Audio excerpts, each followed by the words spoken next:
Bienvenue sur À vos marques, créer, lancer, le podcast où l'on parle de création, de formation en ligne et aussi de lancement. Moi, c'est Julie de La Vie en Evergreen. Je vis sur la belle île de la Réunion. Professeure d'anglais à la base, je suis passionnée par la transmission de savoir et le web marketing. Alors si tu es à la recherche de conseils et d'inspiration pour créer un programme en ligne que tes clients vont adorer et recommander, construire une audience à qui vendre, réussir ton lancement, alors tu es au bon endroit. Parfois seul, parfois accompagné d'invités, mon objectif est de te donner toutes les clés pour réussir à devenir la référence dans ton domaine et vivre de ton savoir profitablement. Alors si tu es prêt, je t'invite à t'installer confortablement et c'est parti pour l'épisode du jour. Chers créateurs, chères créatrices de programmes en ligne, je te souhaite la bienvenue dans un nouvel épisode de vos marques relancées. Aujourd'hui, je vais te parler de promotion d'offres, des autres offres que l'on peut avoir dans notre suite d'offres, ce que je te recommande d'ailleurs. Et cette question m'a été inspirée par une cliente qui préparait son lancement pour 2 mois après. Et évidemment, elle avait d'autres offres à proposer jusqu'à ce que le lancement ait réellement lieu. C'est-à-dire que quand je parle de lancement, je parle bien de l'ouverture des portes. D'accord ? Donc là, on était plus sur une phase de pré-lancement que de lancement. J'aimerais quand même clarifier ça dès le départ.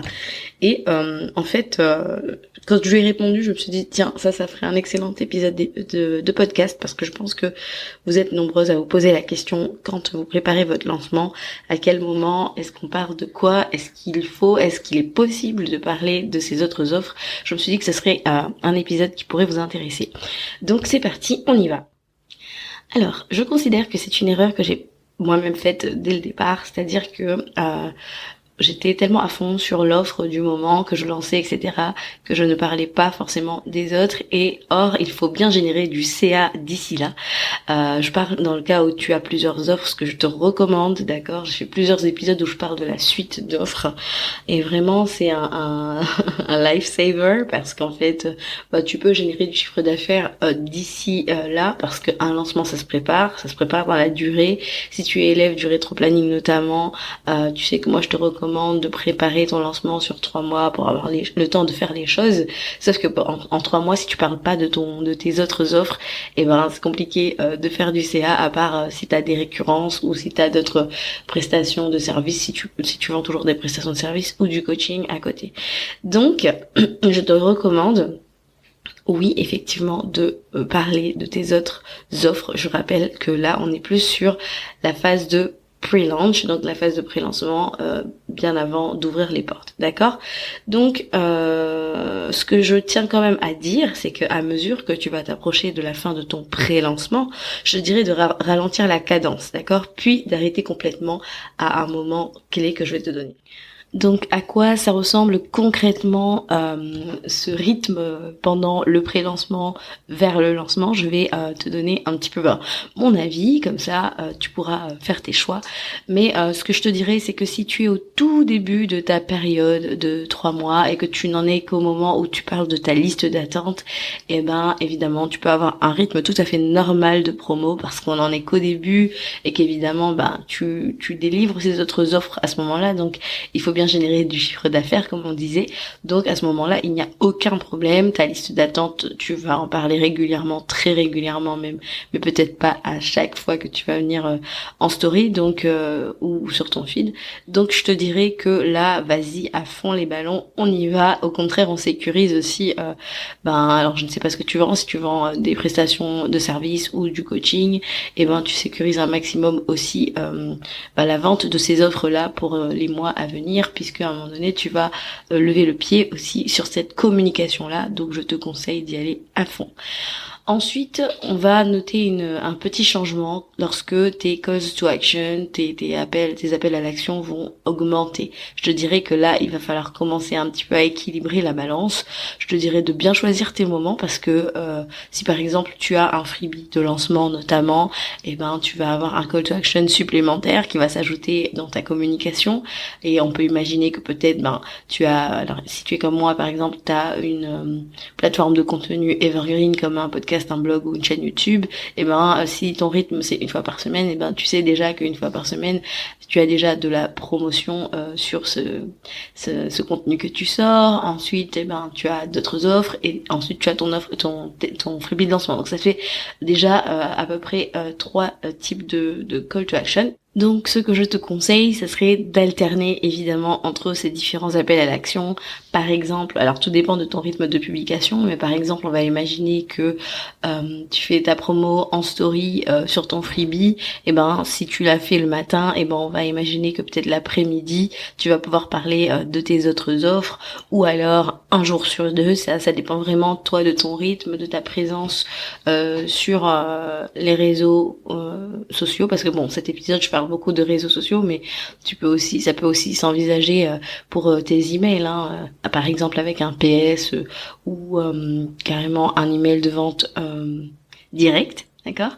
Mais en tout cas, tu peux alterner comme ça, ou alors si une autre idée pour les réseaux sociaux, si par exemple tu as fait une promo de ton freebie sur ton feed, une promo directe ou indirecte, tu peux faire une story sur tes autres offres par exemple. Tu vois un petit peu l'idée.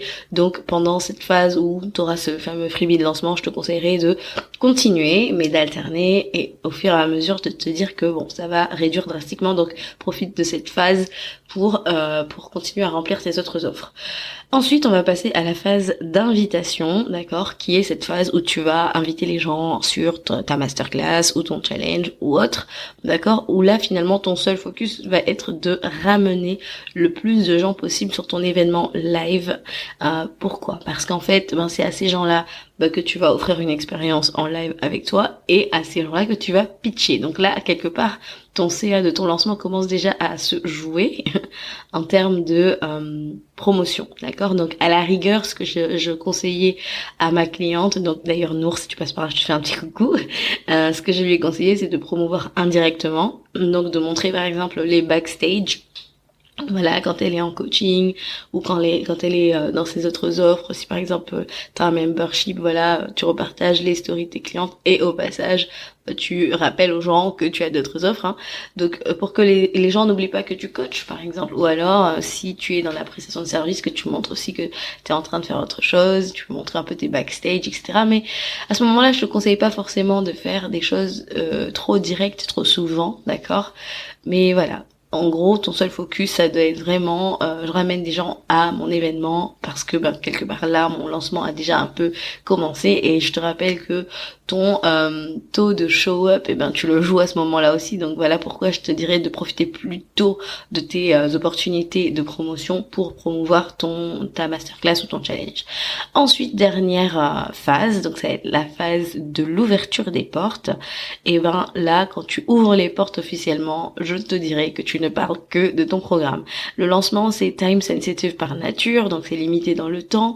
Tu as entre 7 et 10 jours selon ce que tu choisis de faire comme ouverture. Moi, c'est un peu le time frame que je recommande, mais tu n'as que ces jours-là pour parler de ton programme avant un bon moment. Donc, je te dirais que plus que jamais, tu ne parles que de choses en lien avec la sortie de ton programme, d'accord ? Et à la rigueur, ce que tu peux faire, et moi j'aime bien faire ça quand au moins une fois quand je sors une offre, que je lance une offre, c'est que je fais par exemple en story un post de comparaison entre mes autres offres. Ça permet aussi dans la tête de ma cible de différencier clairement cette offre-là, de la positionner aussi dans ma suite d'offres, d'accord ? De comprendre laquelle lui conviendrait finalement le plus. Mais ton programme, il reste prioritaire sur tout le reste jusqu'à ce que tu fermes les portes. En tout cas, je pense que ça a été bien clair pour toi. Après, ce que je veux quand même dire, c'est que souvent, quand je lance ou quand mes clientes lancent, elles se rendent compte que beaucoup, ça attire les regards forcément, ça attire l'attention de nos prospects et elles vendent aussi des places en individuel, par exemple. Là, je parle de coaching, ou ça peut être de la prestation de service. Mais en gros, comme les yeux sont braqués sur toi parce que tu es visible, tu crèves l'écran, etc. et tu es souvent là parce que il y a ce fameux taux de répétition. Donc, tu es top of mind, d'accord ? Les gens, ils tombent dans la tête. Donc, en vrai, elles voient beaucoup de gens venir et finalement elles vendent aussi d'autres prestations, d'autres coaching, etc. En gros, c'est la visibilité qui t'apporte ça, la visibilité de ton lancement. Et en DM, en fait, rien ne t'empêche d'orienter les gens vers des offres qui leur correspondent vraiment. Si par exemple, ils ne sont pas des bons fits pour ton programme sur lequel tu es en train de communiquer de façon intense, tu as la possibilité de les rediriger en DM vers une offre différente qui leur correspondrait le mieux si ça te semble cohérent. Donc en vrai, tu ne cesses jamais vraiment de promouvoir tes autres offres, c'est juste ce que tu fais sous le regard du grand public en fait qui va un peu être différent. Donc ce que je voulais te faire comprendre par cet épisode, c'est que au départ tu peux y aller, et plus tu vas augmenter tes call to action, et plus il va falloir commencer à alterner, et puis à partir de la phase d'invitation où tu commences à clairement jouer ton chiffre d'affaires parce que tu joues ton taux de participation aussi à ce moment-là, taux de participation de gens qui vont voir ton pitch, etc. Là on va commencer à réduire jusqu'à stopper net, en tout cas de façon directe. Tu peux toujours faire les choses en privé entre guillemets. Mais voilà, à ce moment-là, tu laisses vraiment la place à ton offre principale parce que c'est là aussi que se joue ton chiffre d'affaires pour cette offre-là, qui elle ne sera pas forcément disponible pendant quelques semaines voire quelques mois. Donc voilà pourquoi il faut vraiment prioriser. Voilà, nous arrivons au terme de cet épisode. Merci de m'avoir écouté jusqu'ici. J'espère que l'épisode t'a plu. N'hésite pas à me laisser 5 étoiles ou un avis sur Apple Podcast ou Spotify. Je te retrouve la semaine prochaine pour un nouvel épisode. Ciao ciao.